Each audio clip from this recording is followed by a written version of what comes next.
Even though we're talking about a single person, the experience of torture is a collective grief, loss, trauma. Torture is not enhanced interrogation. It's never intended to kill somebody. It's intended to send a message to the entire community or population space that that person comes from.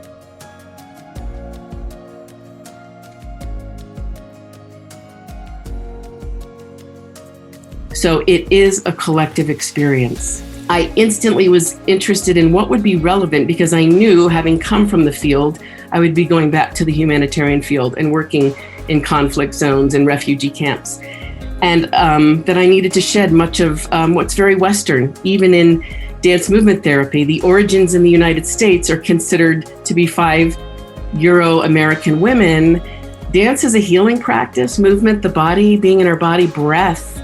Long, ancient history of that as a healing practice that doesn't have to be called therapy because that's imposing a term on it that may not belong there. So dance movement therapy is one stream in this ocean of dance's healing. And this is what I think this work accesses. And I was always very interested in what was relevant and universal.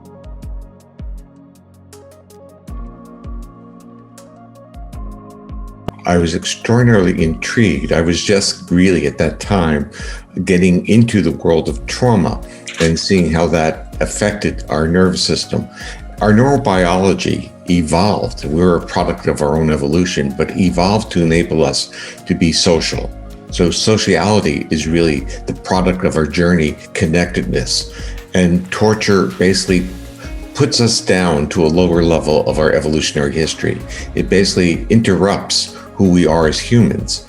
And therapies or strategies, whether we call them therapy or not, are the strategies to bring the person's nervous system back online so that it can be social. And even when you talk to your clients and patients, their desire is to be social, to be hugged, to be in the presence of another. But their body is so, I would use the word conditioned, that it reflexively basically will not allow individuals to be in proximity. So what we'll watch is how movement and movement with social interactions to get you attending to face-to-face contact and movement together. Because the secrets, or I'm going to say the mystery of how this works is by recruiting what I call the social engagement system while mobilizing.